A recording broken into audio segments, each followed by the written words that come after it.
My name is Wilma Bryant, and I'm 29 years old. I've always been the responsible one, the one people rely on. I work hard, I save my money, and I take care of my things. My car, a cherry red sedan I bought with every penny I'd scrimped together over 3 years, was more than just a car. It was my freedom, my escape, my sense of control in a world that often felt chaotic. For as long as I can remember, I've been the kind of person who clings tightly to the little things that make life feel like mine. My routines, my independence, and most importantly, my car. It's a cherry red sedan that I bought with every ounce of patience and sacrifice I could muster over 3 long years, saving pennies from jobs that never paid enough, passing up nights out with friends, and saying no to things I wanted just so I could say yes to the one thing that mattered most to me, having a car that was entirely mine. To most people, it was just a vehicle, a way to get from one place to another, but to me, it was freedom on 4 wheels. It was my independence, my sanctuary, and the symbol of all the hard work I had done to carve out my own little corner in a world that often felt chaotic and unkind. I remember the day I drove it off the lot like it was yesterday. The smell of new leather, the shine of the freshly waxed paint under the morning sun, and the sense of triumph I felt as I gripped the steering wheel tightly. It was exhilarating. I had earned this, every sleepless night, every dollar counted, every compromise. It wasn't just a car, it was proof that I could create something for myself, something that wasn't dependent on anyone else, and in a life where so much was unpredictable, it was comforting to have something that was entirely under my control. Every morning, as I climbed into that car, I felt a quiet sense of pride.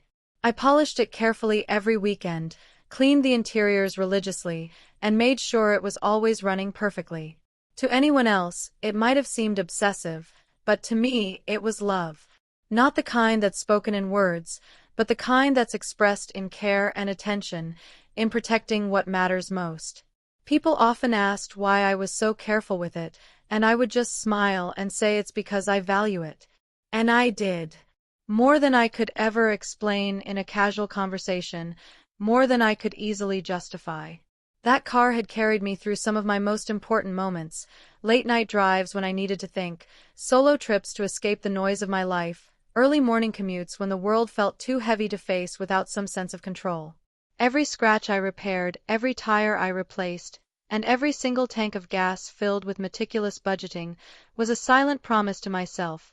This car would never betray me. I treated it like a companion, the one thing I could rely on when everything else in life felt uncertain. And yet, as much as I loved it, I also knew that love comes with vulnerability. It's not just a possession, it's a responsibility. It's the kind of attachment that makes you cautious but also deeply human, because when you care about something that isn't part of your body, you realize how fragile your world really is. That car wasn't just metal and paint, it was a reflection of who I was, a testament to my patience, my discipline, and my need to protect what was mine. Losing it, or even having it damaged, felt like losing a piece of myself. All of that really was. It was a Friday afternoon when my parents called me, asking if they could borrow my car for the weekend. At first, I thought it was a joke. Me? Let them take my car? But their voices, casual yet warm, quickly dissolved my hesitation. They explained that my little sister, Lucy, and her kids wanted to go on a weekend trip, something light and fun, and of course, they needed transportation. It sounded harmless enough. They said it would only be for a couple of days, and they promised to be careful.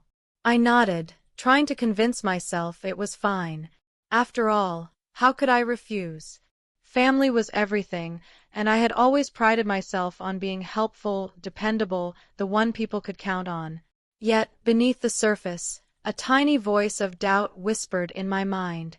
My car wasn't just a means of getting from one place to another, it was my sanctuary.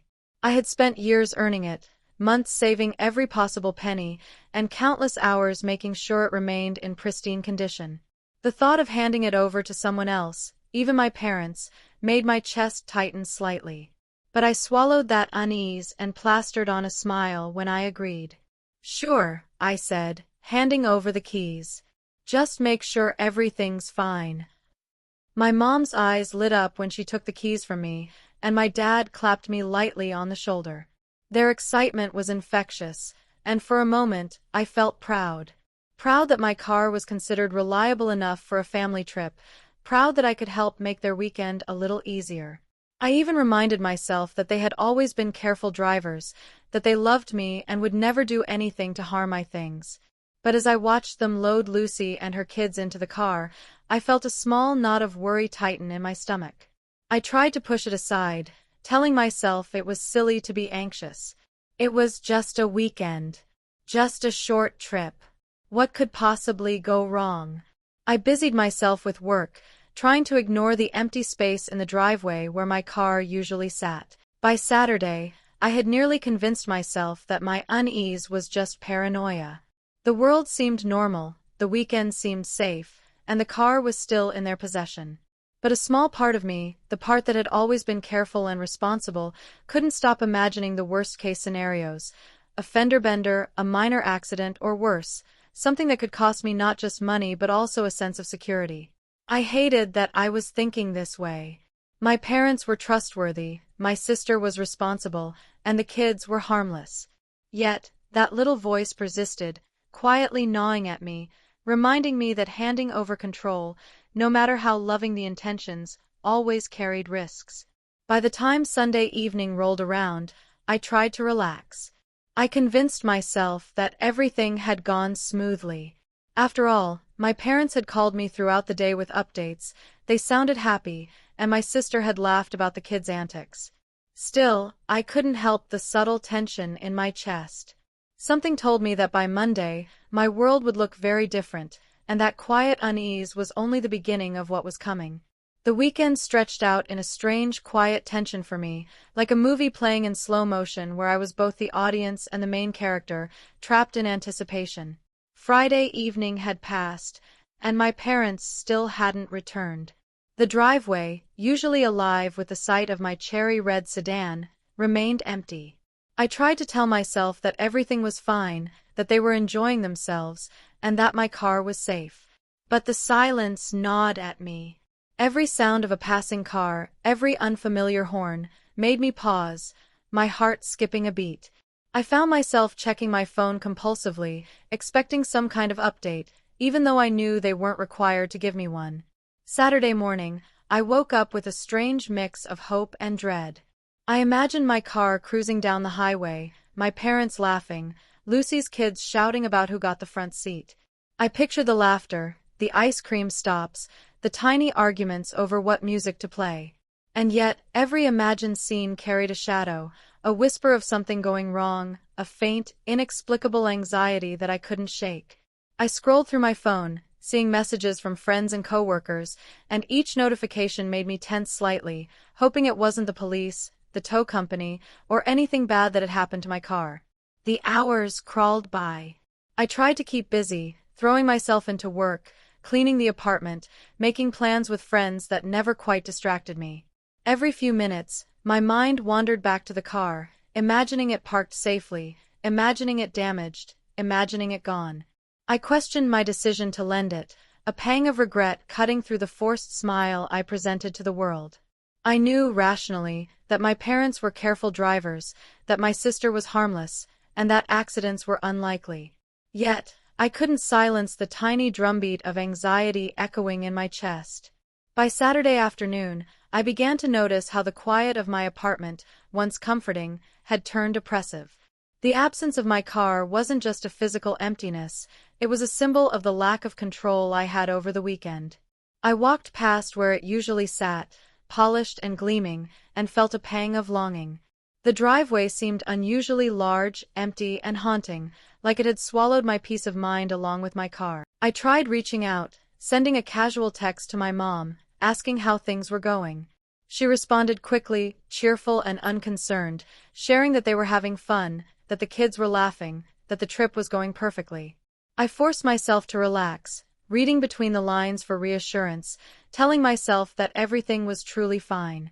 But even her light-hearted updates felt like thin walls between me and disaster, fragile and easily pierced by any misstep or mistake.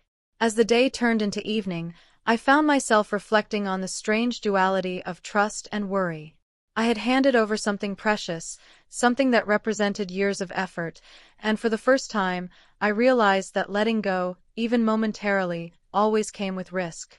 I wanted to text, to call, to know every little detail, but I held back, telling myself that overchecking would only make me anxious. Yet, the urge lingered, a constant hum of unease beneath my attempts at calm. Sunday came, and the pattern repeated. Small updates, casual conversations, laughter and voice messages, and still, a persistent undercurrent of dread. By the time night fell, I tried to convince myself that perhaps the weekend would end without incident, that maybe my anxieties were unfounded, that trust had held. But deep down, a small voice reminded me that the story was far from over, that the peace I felt was just a fragile illusion, and that Monday could bring an entirely different reality. Monday arrived with the kind of heavy weight that felt almost tangible, pressing against my chest from the moment I woke. I had barely started my day when my phone began to ring. At first, I ignored it, thinking it was just another routine call or maybe a telemarketer.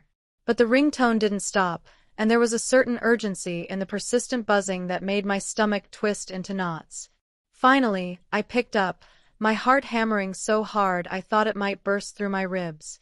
The voice on the other end was crisp, professional, and entirely unexpected. It was the police.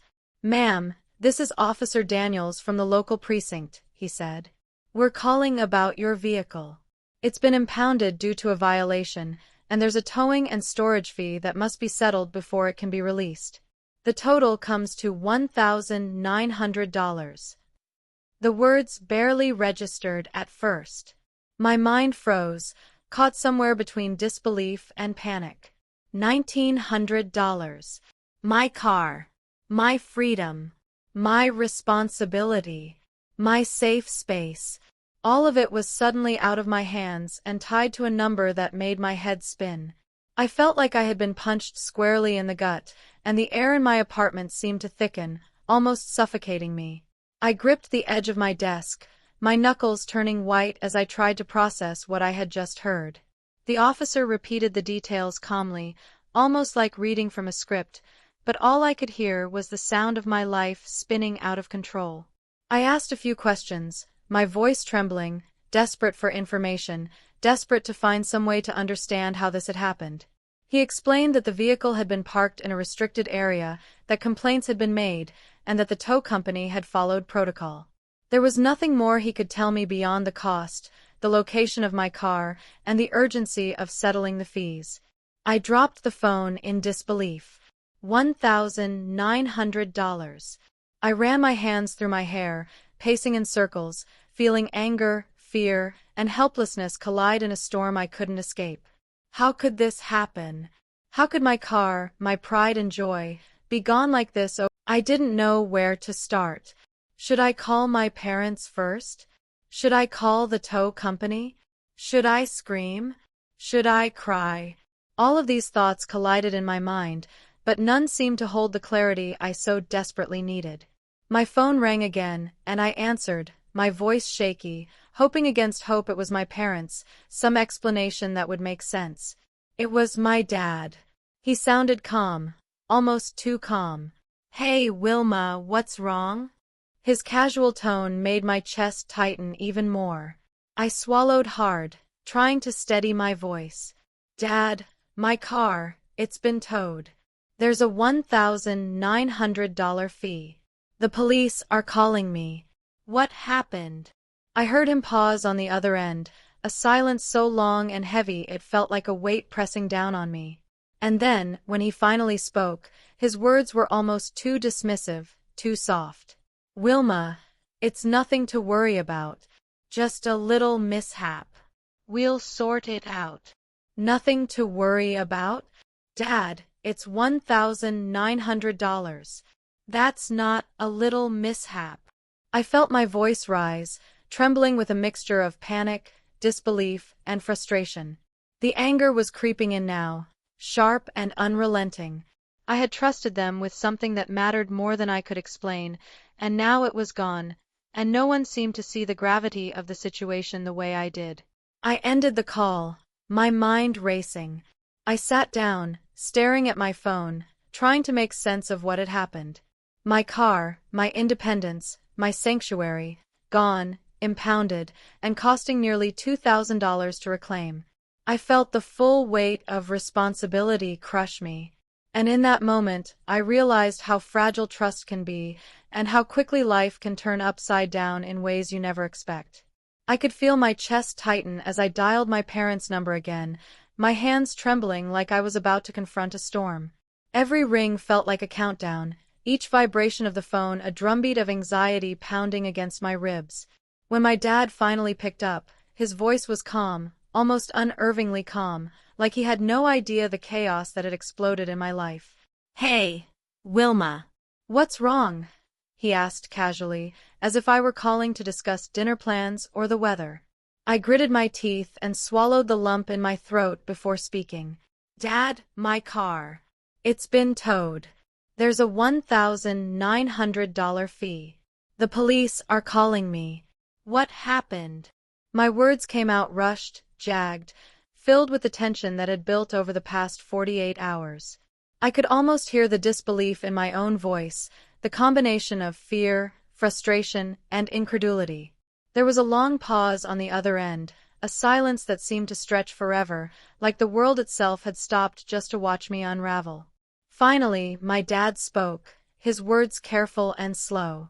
"Wilma, it's just, something happened. Don't worry about it." The casualness in his tone felt like salt in an open wound. "Don't worry about it? $1,900. My car, my independence, my hard-earned sanctuary, all gone because of what? A careless decision? A minor parking error?" I tried to hold myself together, tried to maintain a composed tone, but the raw emotion bubbled over anyway. "Don't worry about it? Dad, that's almost $2,000. That's my rent, my bills, my groceries. My car isn't just a car, it's everything I've worked for. How can you be so casual about this?" My voice cracked on the last word, and for a moment, the only sound in the room was my ragged breathing. I wanted them to feel the panic and betrayal that had taken over me, the weight of trust that had been casually ignored. There was another pause, heavier this time, filled with all the words left unsaid, the tension that had been simmering under polite smiles and forced patience. Then my mom's voice came softly through the phone, almost apologetic, almost nervous, explaining that she had parked in the wrong spot, that the tow had happened because of a technicality, nothing intentional. I felt a hollow anger wash over me. Nothing intentional? Intentional or not, the consequences were mine. I had to deal with the aftermath, the calls from the police, the financial hit, and the gnawing feeling of betrayal.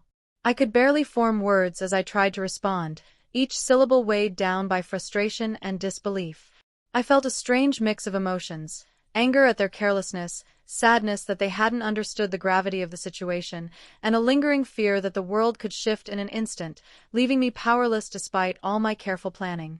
I wanted to scream, to cry, to throw the phone across the room, but instead, I just sat there, silent and trembling, trying to digest what had just happened. I realized then that confrontation was never just about finding answers, it was about asserting boundaries, about making them understand the impact of their choices. I wanted them to see that this wasn't a trivial matter, that their casual approach had left me scrambling to reclaim control over my own life. But all I could do was speak slowly, clearly, and insistently, hoping the weight of my voice, the raw edge of my emotion, would finally land. By the end of the conversation, I didn't feel satisfaction or closure. I felt a mixture of exhaustion, hurt, and an uncomfortable clarity. My parents had failed me in this moment, not because they meant to, but because they hadn't considered how deeply their actions would affect me. It was a lesson in trust, responsibility, and the complicated, sometimes painful reality of loving people who don't always see the full picture. And in that quiet, heavy aftermath, I realized that the confrontation had changed something fundamental in me. I was still angry, still hurt, but I also felt a new kind of determination. I would reclaim my car, my sense of stability, and my independence, and I would never let anyone, not even the people I loved most, take them for granted again. I stared at the towing receipt in my hands like it was a foreign object, an unwelcome reminder that my life had suddenly shifted into chaos over a single weekend. $1,900. The number glared at me, bold and unforgiving, and my chest tightened as I tried to comprehend how something that should have been so simple, trusting my parents with my car for a few days, had turned into a financial and emotional nightmare. I felt a swirl of emotions: anger, frustration, disbelief, and a profound sense of betrayal, but beneath it all was a strange, creeping realization. I had no choice but to take responsibility for fixing this mess. I went to the tow yard feeling a mix of dread and determination. The moment I walked in, the smell of metal, oil, and concrete hit me like a punch. My car sat there, glossy yet somehow diminished, surrounded by a sea of other vehicles caught in various states of misfortune. It felt like a monument to carelessness, to mistakes made by others, and it mirrored the helplessness I had felt over the weekend. I approached the clerk, hands shaking, and handed over my payment. Each swipe of the card, each exchange of cash felt heavier than the last, almost like paying for the weight of the anxiety, the calls from the police, and the hours of sleeplessness that had accompanied this ordeal. As I sat in my car afterward, driving away from the tow yard, I felt an odd mix of relief and emptiness. Relief that I had my car back, that the immediate crisis was over. Emptiness because the act of paying, of reclaiming what was mine, had underscored a painful truth. Sometimes, responsibility falls on you, even when you're not at fault. The irony wasn't lost on me. I had trusted my parents, and yet the consequences of their actions had become mine to bear. I gripped the steering wheel tighter, feeling both the weight of what had happened and the determination it sparked inside me. Driving home, I reflected on the events of the past few days.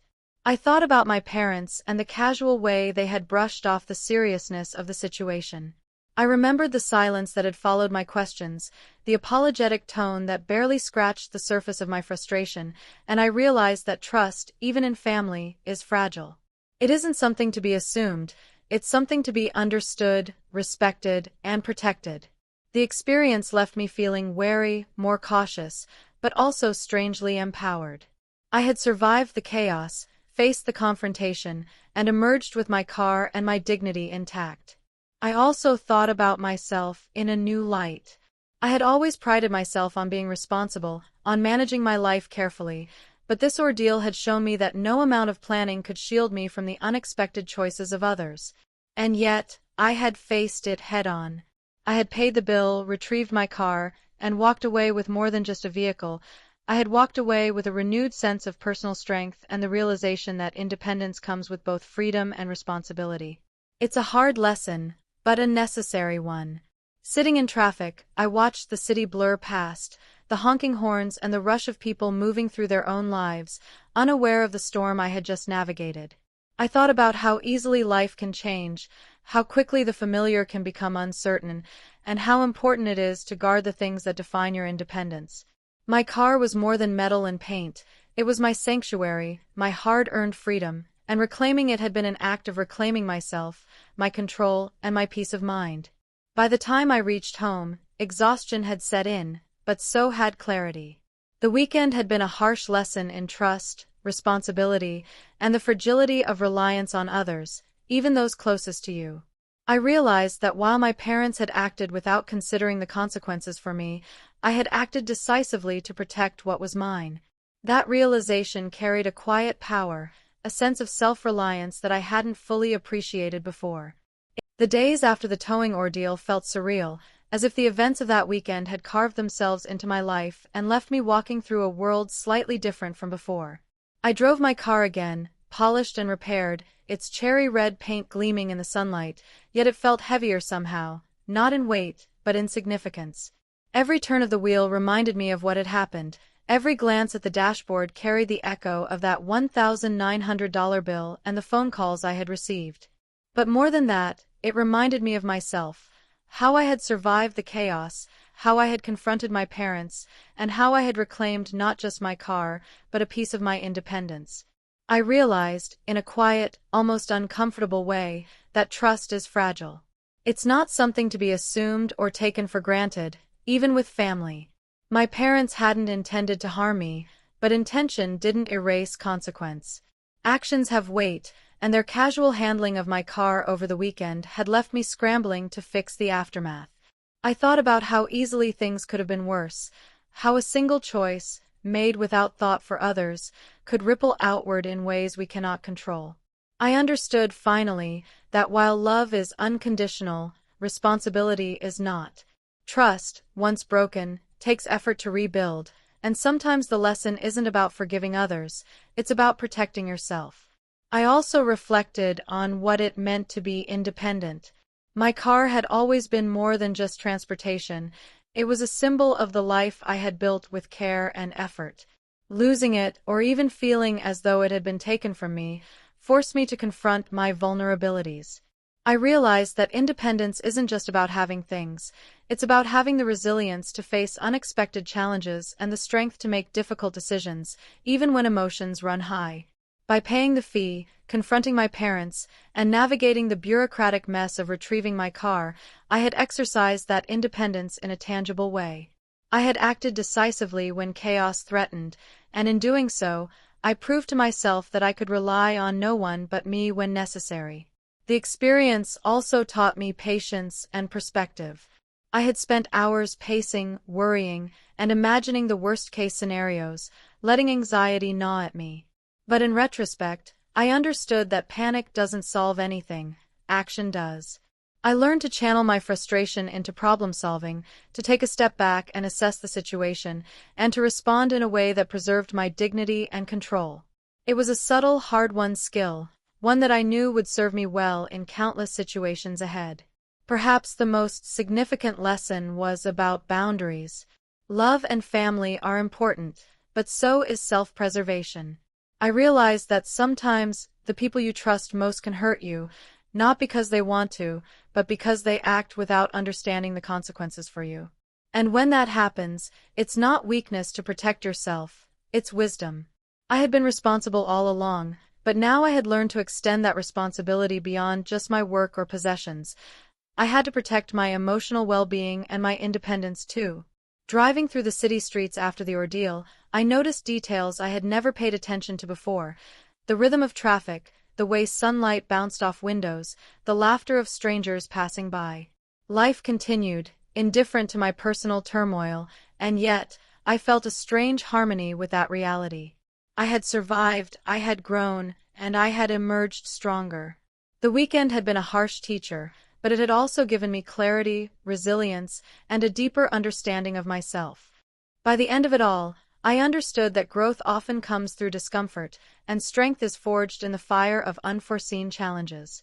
I had paid the bill, I had faced the disappointment, and I had walked away not just with my car, but with the unshakable knowledge that I could endure, adapt, and protect the things that mattered most to me. In the quiet aftermath, I felt a sense of empowerment I hadn't fully realized before. I was no longer just Wilma with a car. I was Wilma, capable of facing betrayal, chaos, and loss, and still coming out intact, wiser, and stronger. Trust and responsibility are precious, but true strength comes from protecting your independence and facing challenges with courage and resilience.